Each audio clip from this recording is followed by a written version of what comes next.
This movie begins by telling us the story of the old and well-known Geppetto, an elderly carpenter who was very happy living with his 10-year-old son named Carlo. Carlo was oblivious to the fact that his beloved Italy was in the midst of a war. He was a lively child who brought much joy to the old Geppetto, who pampered him by reading him stories, playing with him, carving toys, or singing songs to put him to sleep. In turn, obedient Carlo made his father proud by studying hard and supporting him in his work. One afternoon, Geppetto crafted a pair of beautiful shoes for his son, and Carlo proudly walked through the village wearing them, while the townsfolk praised the kind father that Geppetto was. Later, inseparable Carlo and Geppetto went to the church, where the religious Geppetto was constructing a gigantic crucifix. The little one showed him a seed he had found in the forest, saying he wanted to plant it, and watch it grow into a tree to make many toys. Suddenly, they heard strange noises, and Geppetto told Carlo to gather everything to go home. However, as they were leaving, the child remembered that he had forgotten his seed in the church and returned to retrieve it. Unfortunately, some warplanes passing by decided to lighten their load by dropping bombs, which tragically fell on the church and ended the innocent life of Carlo. Several years passed, and we see that the old Geppetto could not forget his son.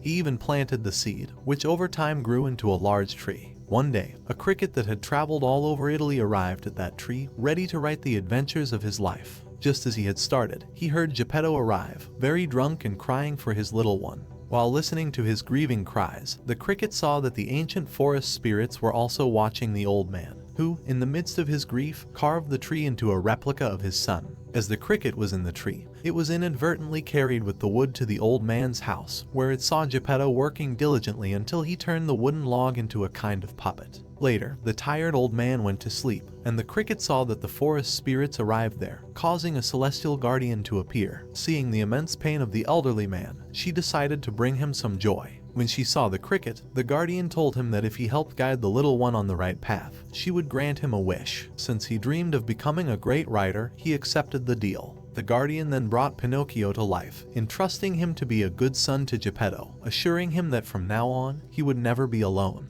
The next day, the old man got startled when he heard noises in the attic. When he went to investigate, he was surprised to discover that his puppet was alive. Geppetto became very scared, thinking that his creation was under some kind of witchcraft, and he prevented Pinocchio from approaching him. Then, Pinocchio began to explore the house while singing a fun song. And as Pinocchio is still very clumsy, he puts the traveler's life in danger, and Geppetto locked him away to keep himself safe. Later, the distressed Geppetto goes to the church, ordering Pinocchio to stay home. The cricket also advises him to do the same. However, as Pinocchio was very rebellious, he manages to break free to go to the church. When Pinocchio arrives, the first person to see him is the son of a military man named Candlewick, who shows his father the strange creature. This complicates things for Geppetto because when the frightened churchgoers discover that Pinocchio was his creation, they accuse him of witchcraft and creating unnatural things. It gets even worse when Pinocchio starts lying, and his nose grows, frightening the townsfolk.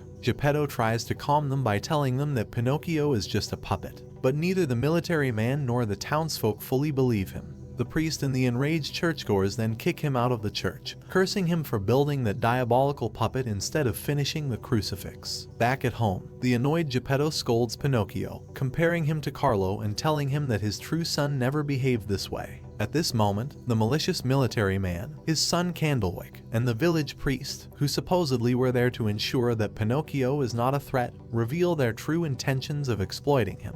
While the adults are conversing, the unhappy Candlewick maliciously advises Pinocchio to put his feet into the fire to warm up, causing Pinocchio to get burned. Geppetto manages to put out the flames, but the malicious military man tells Pinocchio that he must go with them so they can educate him. The next day, the enthusiastic Pinocchio goes to his first day of school, promising Geppetto that he will be the best student of all. When a puppeteer's monkey discovers him, he goes to tell his owner, who is running a puppet show. The puppeteer intercepts Pinocchio while he is on his way to school, promising to make him a great star loved by all. Although the cricket tries to stop him, Pinocchio, who only knows rejection, is determined to win people's affection. We then see him very happy in his first show until Geppetto arrives to take him away, scolding him for skipping school. In the midst of the commotion, the puppeteer tries to pull Pinocchio away, causing the little one to fall onto the road and get run over by a vehicle. Pinocchio finds himself in the afterlife, where he meets the guardian's sister. She tells Pinocchio that he has eternal life but condemns him to return there every time he dies, as he must wait for the time to run out on his hourglass before he can resurrect. Pinocchio then revives, causing various reactions. Geppetto is happy to see him. The malicious military man wants him to be an immortal soldier in his ranks, and Volpe demands that he fulfill his contract by doing shows for him.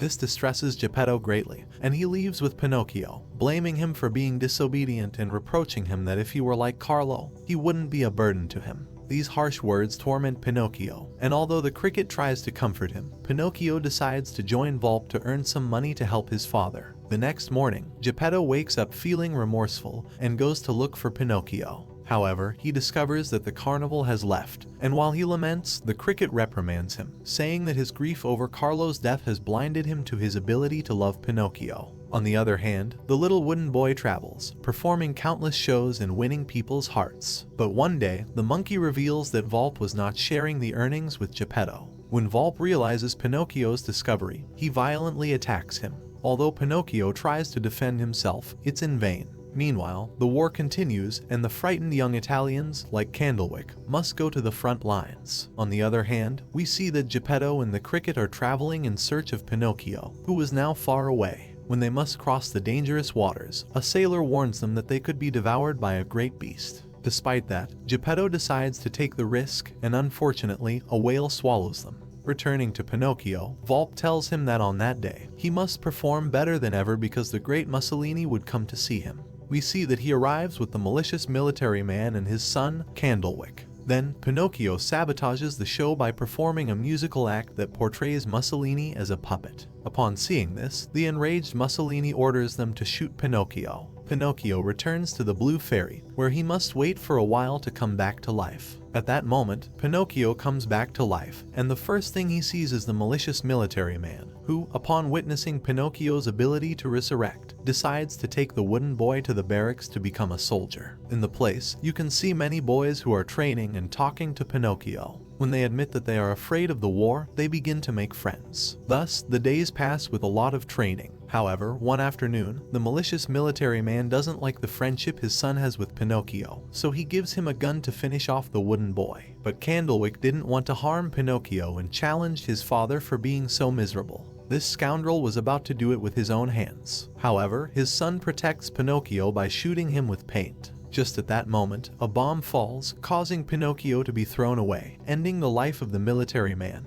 An important thing to clarify is that the young Candlewick didn't die in the explosion. Then, we see that unfortunately, Pinocchio encounters Volpe, who wants to take revenge on him for not fulfilling their deal, and tries to burn him. Fortunately, the monkey once again betrays Volpe, and while they are fighting, both of them fall, leading to Volpe's demise. Pinocchio also falls into the sea along with the monkey, and the next day, to Pinocchio's misfortune, they are swallowed by a whale. But in the end, this turned out not to be a bad thing because Pinocchio thereby reunites with his father. Later, the traveler tells Pinocchio that it was impossible to escape. At that moment, the cricket has a brilliant idea and asks them to follow him. However, as they couldn't get out, he asks Pinocchio to lie and keep lying so that his growing nose could serve as a bridge. This way, they manage to cross. However, Pinocchio falls, and when Geppetto tries to save him, he ends up falling down with him. Luckily, the beast sneezes, allowing them to free themselves. However, the joy doesn't last long because the whale begins to chase them and eventually swallows Pinocchio.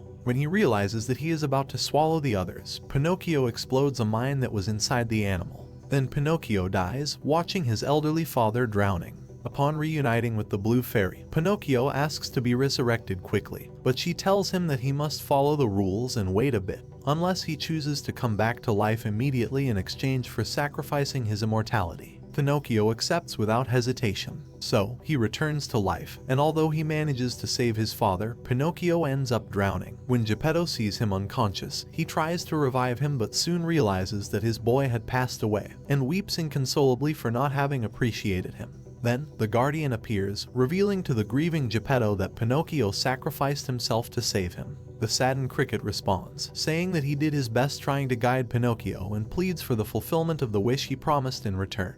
The cricket requests to resurrect Pinocchio, and the guardian brings him back to life to be Geppetto's companion. Seeing him alive, the traveler tells him that he loves him and embraces him, apologizing for trying to turn him into Carlo. This deeply moves everyone. As time passes, we see that the family remains united. Several years go by, and the old Geppetto passed away. Then, it was the cricket's turn, and Pinocchio decided to keep him in a matchbox inside his heart. Finally, life was taken from the monkey, and upon realizing this, Pinocchio ventured out into the world, leaving the question of whether he, too, would someday die. Thanks for watching. Please like and subscribe for more interesting movies.